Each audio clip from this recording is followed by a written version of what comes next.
Well, I certainly wasn't.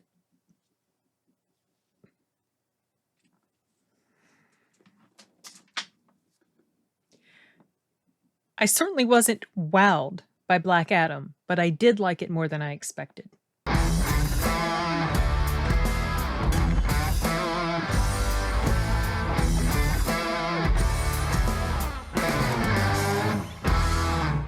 Okay. Black Adam. I went to go see it this afternoon, the 3 p.m. showtime. That was the earliest time they had, which was on the early end, actually. I would love it if they would show them earlier than that so that I could have time to get home and do these reviews before it's too late. I mean, not that it's too late, but I'd like to kind of just get them out of the way. I have things I have work and all that, so I try to fit this in around my work schedule.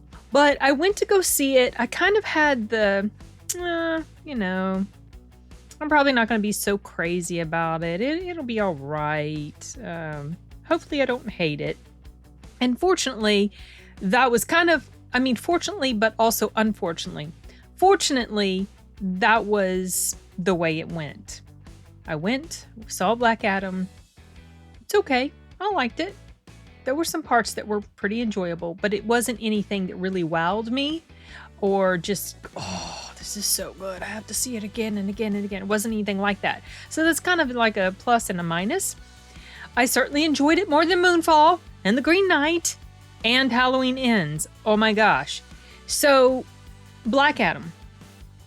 I have to say, well, I've said this before, maybe in some of my live streams, but just also in discussion with other people. I'm kind of over The Rock. I'm kind of tired of him. He feels like he's just saturated the market and he's everywhere you look, there he is. And his movies are very much the same.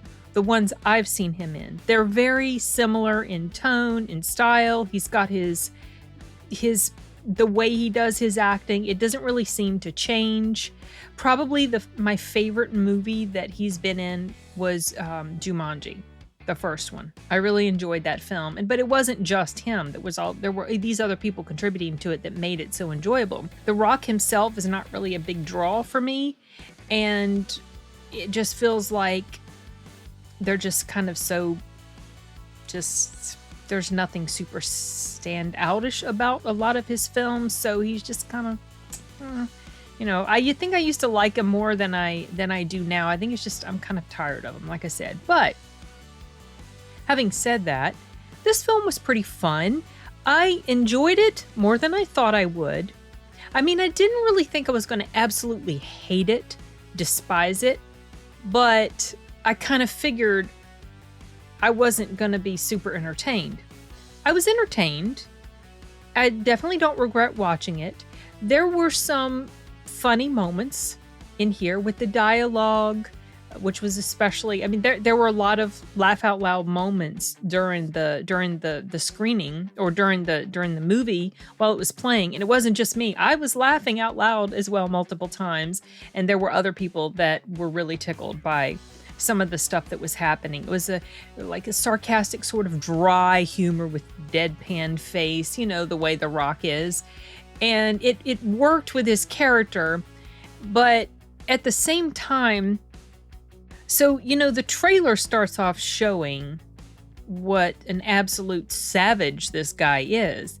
And he is that way throughout pretty much he doesn't hold back. He's not like a Superman. I can't kill anybody. I don't want to kill anybody. That sort of thing. Oh, he kills. Whatever. He kills. And he has no qualms about killing. And there's multiple kills in this movie that he does. So he's definitely hardcore when it comes to that. But given the amount of killing that he was doing, this film felt pretty lighthearted. Honestly, it's like cartoonish, because I don't know, it wasn't. I guess I can't really say it was clowny and ridiculous, but at the same time, the kills didn't really have the sort of wow factor or emotional impact that you would think when you're talking about people getting killed. I guess because there was so much comedy woven into it. Maybe that's why. And also because superhero films are just, they're so all over the place that a lot of times it's kind of hard for them to feel like there's a lot of depth to them. This felt quite superficial in a lot of ways. It just wasn't a lot of emotional grounding that was going on in this film. I didn't feel super attached to the characters. They do try to give him this backstory that builds more of a foundation for him as a character. I liked how they wove that in, sort of some mystery elements about him that are revealed as the movie goes on. But it just really, for me, it wasn't enough to just make me like, oh, I really feel sorry for this guy. And I just, it just didn't have that punch that, let's say, the movie Wonder Woman had. The first Wonder Woman, and even Wonder Woman 1984, that one had much more of an emotional impact on me than Black Adam. And so, I don't know if that was intentional. They don't necessarily really care, but if they were trying to build that deep connection with, the viewer and the character, and just make you really, really sympathize with him and just feel so badly for him and all this sort of stuff, it didn't really work for me. Having said that, I didn't, I didn't hate this film. I've said that already a couple times, but maybe the complaints sound like I wasn't crazy about it. It's not so much meh as it is, it's okay. It's all right. I'd probably give it if I had to attach a number to it, I'd put maybe a 7. I don't think I'd go higher than a 7.5. So kind of average, I think that audiences are generally going to be pretty pleased with the film. It's just going to be one of those popcorn type flicks. You just go in, enjoy it, and just have fun. That's all. Well, enjoy and have fun. Same thing. It's redundant, but I think you know what I mean. So one of the things that I really liked a lot about this, I was impressed with some things. One of those things being, well, this is probably the main thing that was the biggest deal to me. I really like when his character was introduced, when he was awoken. So they tell this little backstory. Then there's some modern day stuff. It jumps to modern day, and it shows when he is awoken for the first time. And portions of that were shown in the trailer, where he grabbed the guy and basically just fried him to death, and all that was left was his skeleton. That scene when he is awoken again and he's taken on everybody, and he's got this cool cape and everything, and he's looking really savage. I really like that. I thought that was extremely well done, and I was definitely there for that. And I wouldn't say that this film really lost me at any point, but for me, that was the best moment of this film, was that part. Something else about this film, something that it reminded me of a lot, was, the scenes with Quicksilver in the X-Men, and how it shows him doing stuff while he's going really fast, but you're seeing it in slow motion. There were elements of that kind of woven into his intro scene that I thought was kind of cool. Speaking of the slow motion, there is a lot of slow motion in this movie. Think Zack Snyder. Maybe not the level of Zack Snyder in the Justice League, but there is a lot of slow motion. Almost every fight scene, there's slow motion that highlights the coolness of the character as they're flying through the air. Oh, and I forgot to start the slideshow. Highlights the coolness of the character as they're flying through the air. And there's this one character named Cyclone. She is especially highlighted with her slow-mo. I don't know much about Cyclone, but I do know Hawkman. They may change this to Hawkman, as you can tell. Don't know much about Cyclone. I don't know if she's been swapped in any way or whatever. Don't know anything about this guy right here and his powers, or, so those two were new to me. Oh, the Atom guy, the Atom Crusher or Smasher or whatever. I thought he was going to be related to, or somehow was going to be that Atom guy from Snyder's Justice League. He wasn't in costume or anything, but you knew that was the guy that's supposed to be Atom. I don't know if they're the same character or if they're somehow connected or whatever. I don't know. But this girl right here, a lot of the slow motion scenes highlighted her hair flying and her little cute face and all this, because she's very, very, very attractive woman. And Hawkman, he's flying, you know, in his wings, and Black Adam, and he's flying in the slow motion. So there's slow motion everywhere. It takes up a good portion of this movie. I'm not necessarily complaining, because a lot of times I do like slow motion. It does help me to appreciate a scene more, but it certainly is noticeable. So I'll say that much. If that sort of thing annoys you, be prepared that there's going to be quite a bit of that in here. Some of the comedic elements that I enjoyed, as I already mentioned, the dialogue, but there's other stuff about his character. He's real, so he doesn't really believe in using doors. Like, he'll just bust right on through a wall. And they even made a comment about that later on in the film, which made me laugh out loud, because I had been I wrote down, he doesn't believe in using doors, he makes them. Because he's busting through a wall. And then later that was brought up, so I thought that was pretty funny. There was something that happened as the movie, more than halfway through, probably 2/3 of the way through, or more, or 3/4 of the way, whatever. There was something that happened that made no sense to me at all. And I was quite annoyed by it, because it didn't make sense. It was something that the villain did. I even wrote it down. Something villain did that made no sense. And I was going to moan and this is one of the slow motion scenes. I was going to moan and complain about that. But fortunately, later on, it is explained why the villain did this thing. And so I did like that. But then there was another thing that happened even after that didn't make any sense to me. I'm not going to give away spoilers, but there's a person, a character in here that has lost their powers. And I'm going to be very gender vague here, because I don't want to give anything away. This person has lost their powers. And so basically, when that happens, they don't have this strength and abilities that they did before.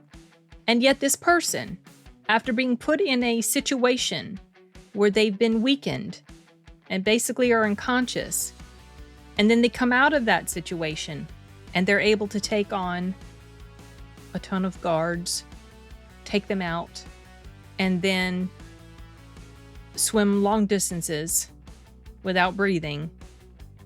That was probably one of the main things that jumped out at me as something that just didn't make logical sense.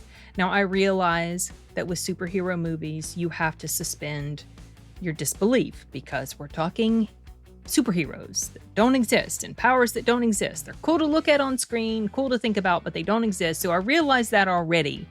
But you do like, or I like, for there to be some sort of semblance of reality built into it. And when that happened, I was like, no. That's, in the grand scheme of the whole movie, that's kind of a minor complaint. It certainly doesn't fall under the category of annoyance that stuff that happened in Halloween Kills and Halloween Ends had. Yes, I'm still salty about those two movies, especially Halloween Ends. All right, I digress. Let me get back to Black Adam. But that was just something that came to me as it was happening. I was just like, nah. But I think I touched on this already in my out of the theater reaction, and maybe I already mentioned it in the course of this review. I don't remember. Whatever. There was a lot of action. This film felt primarily like just action-dominated movie. Some people don't like it when there's not a lot of action.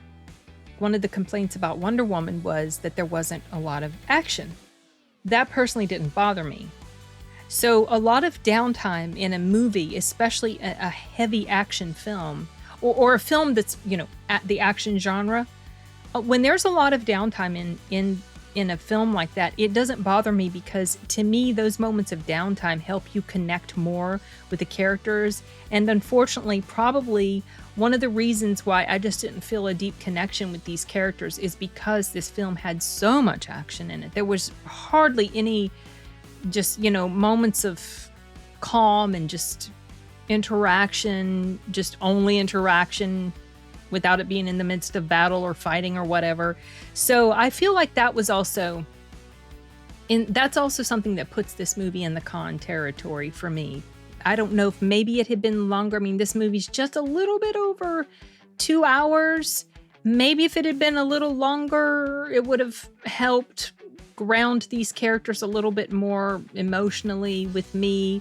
Or maybe if some stuff had been trimmed out, some of the action stuff had been trimmed out. But it's not a humongozoid sort of anger complaint. This is just stuff that jumped out as me, and jumped out as me. Listen to me. It's just stuff that I noticed as I was kind of processing how this film made me feel. Oh yes, there's only one mid-credit scene, as I mentioned. It's nothing post-credit, just mid-credits, just one. It's not very long, and the cameo, yes. That cameo, that was one of the main draws for me. If that had been the only reason, though, that I had gone to see this film, I would have been annoyed because the cameo is like 3 seconds long. It's not very long at all. So don't go in there under the impression that there's going to be anything significant like that going on. We do have the cameo of Waller. Isn't that her name? Waller? The girl who's like in charge of the Suicide Squad. She is in there, mostly like on video and stuff, talking to them. She doesn't have a huge part to play, but you know she's integrated. Also, the group in here, the group led by Dr. Fate, he calls them, oh shoot, they're not the Justice League, they're the Justice Society, Justice something, I can't remember. Honestly, these characters aren't top tier for me as far as characters that are interesting to me for superhero. I mean, I like a lot of the old standard ones we've grown used to. Spider-Man, well, that's Marvel, but let's say in the DC universe, Batman, Superman. I'm not super crazy about Superman, though I do love Cavill's representation of Superman. He's the best, in my opinion. Nobody else has come close. But Superman, Batman, Wonder Woman, I don't feel like we've seen enough of like a Green Lantern and some of the others like Hawkgirl, Hawkman. They were part of the Justice League. There are some other, let's say, lower tiered characters that I would love to see represented on the big screen. These are not necessarily among that group of other characters that I would like to see, but it was interesting to be introduced. I mean, I'm already familiar with Hawkman, but these characters aren't super compelling to me, let's say. But no biggie. I mean, it was fun. I think, like I mentioned already, most people will probably enjoy it. Maybe hardcore fans of Black Adam won't, just like there were. My brother's a hardcore Shazam fan. Shazam is his favorite comic book superhero, and he was quite disappointed with the movie that came out because they went so heavily into the comedic side of it, and he just felt like that was he didn't appreciate that. So there's certainly quite a bit of comedy in this. There is some seriousness, but it doesn't rise to the level of, let's say, the seriousness and darkness in like a Batman movie, or even in Snyder's Justice League, or even necessarily in Wonder Woman, or in Wonder Woman 84, like I said. So, it is what it is. No big deal. I wouldn't necessarily mind rewatching this on the big screen. I might go see it with my son. Might add this to my collection. But, I don't know. I think that's it. I don't have anything else to say. I'm just checking back through my notes. Yeah, I don't think I have anything else. So I am going to wrap this up because I do have to go. All right, you guys. Later.